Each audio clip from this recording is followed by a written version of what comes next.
In May of 1968, a United States Navy nuclear submarine was crossing the Atlantic Ocean on its way home.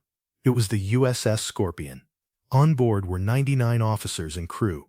The mission had been routine. The return was expected. Nothing publicly suggested danger. The submarine never arrived. The USS Scorpion was a skipjack-class fast-attack submarine, commissioned in 1960 during the height of the Cold War. Nuclear-powered, fast and quiet, it was built for surveillance and hunter-killer operations against enemy submarines. By early 1968, the Scorpion had completed operations in the Mediterranean Sea. It was ordered back to its home port in Norfolk, Virginia. The transit across the Atlantic should have taken roughly 2 weeks. Communication from submarines is limited by design. Radio silence is common. Messages are brief and scheduled. When the Scorpion transmitted during the early part of its return voyage, nothing appeared unusual. Then, the communication stopped. At first, there was no panic.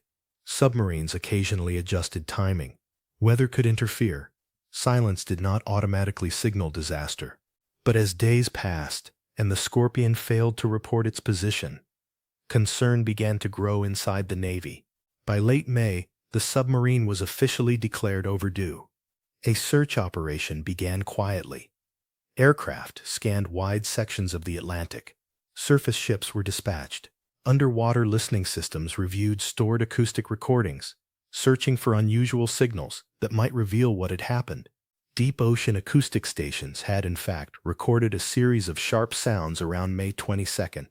Analysts later described them as explosive-like events, captured by distant hydrophones. The data was incomplete, but it suggested that something catastrophic may have occurred far below the surface. The Atlantic Ocean is vast. Searching it for a lost submarine is extraordinarily difficult. Weeks passed with no visible results. Finally, months later, the wreck of the Scorpion was located more than 3,000 meters below the surface. The submarine did not lie intact. The hull was broken into sections. Debris was scattered across the ocean floor. The pattern suggested a sudden and violent failure. The question was why.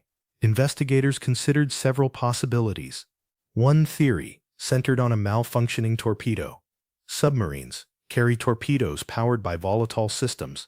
If a torpedo battery overheated, it could detonate. Some speculated that an internal torpedo accident triggered a chain reaction inside the vessel. Another possibility involved the submarine's own battery systems.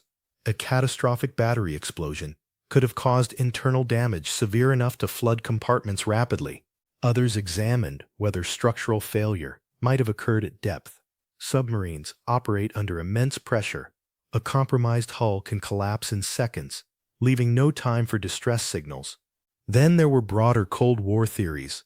In 1968, tensions between the United States and the Soviet Union were high. Submarines from both nations operated aggressively in shared waters. Some observers wondered whether the Scorpion had encountered a hostile vessel. However, no confirmed evidence of an attack was officially acknowledged. The Navy's formal report ultimately concluded that the cause of the loss was inconclusive. 99 sailors were lost. There were no survivors, no final voice transmission explaining the disaster, no eyewitness account of the final moments. Submarine losses are especially final. Events unfold quickly. Compartments flood. Systems fail. And at great depth, recovery is impossible. The Scorpion now rests on the Atlantic seabed, a steel structure preserved in darkness.